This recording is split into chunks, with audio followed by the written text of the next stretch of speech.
Hi hello welcome to today reports. இப்போ நம்ம பார்க்க போகிறது சிவாஜி த பாஸ் திரையில் வெற்றிகரமாக ஓடி ரசிகர்களுடைய மத்தியில் மிகப்பெரிய பரபரப்பை ஏற்படுத்திய ஷங்கர் இயக்கத்தில் வெளியான சிவாஜி த பாஸ் படத்தினுடைய திரை விமர்சனத்தை பற்றி தான் பார்க்க போகிறோம்.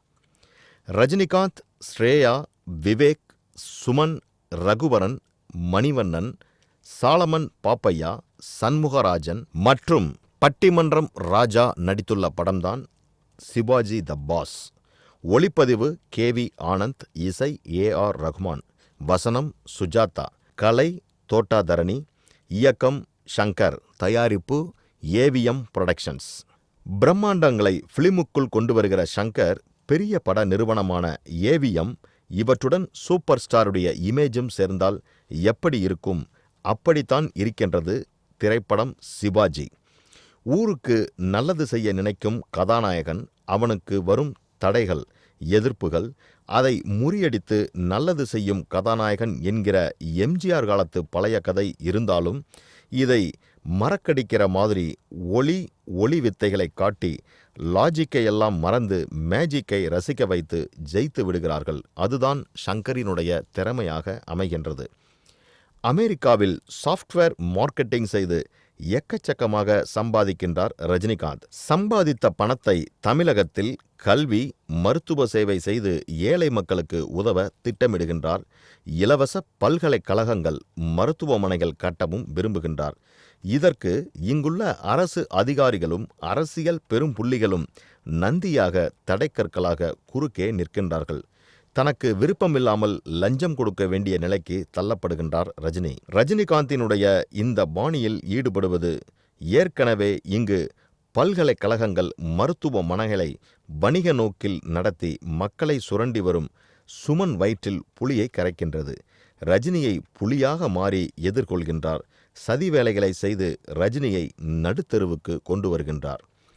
ஒரு கட்டத்தில் ரஜினி ஆளே க்ளோஸ் என்று நம்பிவிடுகின்றார் சுமன். இதன் பிறகு ரஜினி உயிர் பிழைத்து புனர்ஜென்மம் எடுத்து மீண்டும் இழந்தத எல்லாவற்றையும் மீட்டு கருப்பு பண முதலைகள் எல்லாரையும் வீதிக்கு கொண்டு வந்து தன் ராஜ்ஜியத்தை நிறுவி ஏழைகளுக்கு பணி செய்வது வரையிலான கலகலப்புகள், பரபரப்புகள், விறுவிறுப்புகள் என்பதுதான் சிவாஜி படத்தினுடைய கதைக்களமாக அமைந்துள்ளது. முதல் பாதியில் சிவாஜியாக வரும் ரஜினி இரண்டாவது பாதியில் எம்ஜிஆராக வருகின்றார். திரும்பி வரக்கூடிய ரஜினியின் பெயர் MG ரவிச்சந்திரன். கதைப்படி மட்டுமல்ல, இப்படத்தில் தோற்றத்திலும் புனர்ஜென்மம் தெரிகின்றது ரஜினிக்குள். ஆம், மிக மிக இளமையான தோற்றத்தில் வந்து கவர்கின்றார். மொட்டைத்தலை, குறுந்தாடி கெட்டப்பில் பளிச்சிடுகின்றால் ஒப்பனையாளர்கள் மிகவும் அதிர்ஷ்டவசமாக எக்ஸலண்ட்டாக ஒர்க் பண்ணியிருக்கிறார்கள் என்றே நாம் சொல்ல வேண்டும். ரஜினியினுடைய ஸ்டைல், ஆக்ஷன், சென்டிமெண்ட், காமெடி என்பதை சரி விகித கலவையாக கலந்து சூப்பர் மசாலா மிக்ஸ் செய்து இருக்கின்றார் இயக்குனர் ஷங்கர். காட்சிகளை ரஜினி ரசிகர்கள் மனதில் வைத்தே அதற்கேற்ப விறுவிறுப்புடன் நகர்த்தி இருக்கின்றார். ரஜினி ரசிகர்களுக்கேற்ற 200% மசாலா படம் எனலாம். முன்பாதியில் ரஜினி முத்திரை, பின்பாதியில் ஷங்கரினுடைய முத்திரையாக அமைந்துள்ளது சிவாஜி. ஆக்ஷன் நடிகராக இருந்தாலும் நகைச்சுவை ரஜினியின் பெரிய படம். இதில் அதிரடி ஒரு பக்கம் என்றாலும் சிரிக்க வைக்கக்கூடிய கலகலப்பு படம் முழுக்க தொடர்கின்றது. முன்பின் தெரியாதவர்களிடம் எப்படி பழகுவது என்பார் ஸ்ரேயா. உடனே ரஜினி குடும்பத்தோடு ஸ்ரேயா வீட்டுக்கு போய் உங்ககிட்டே பழக வந்திருக்கிறோம்.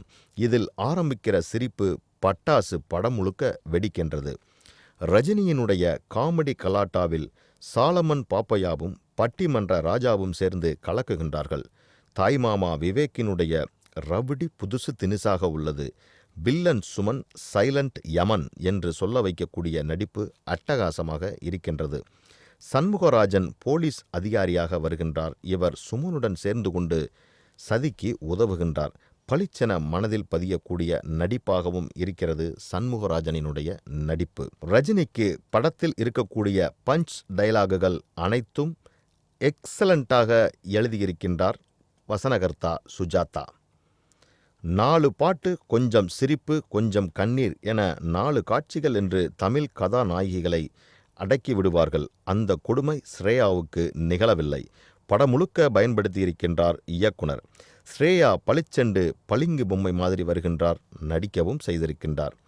மணிவண்ணன், ரகுவரன், லிவிங்ஸ்டன், தாமு, வடிவுக்கரசி, மயில்சாமி எல்லோரும் மிகவும் சிறப்பாக தனக்குரிய பங்களிப்பை கொடுத்துள்ளார்கள்.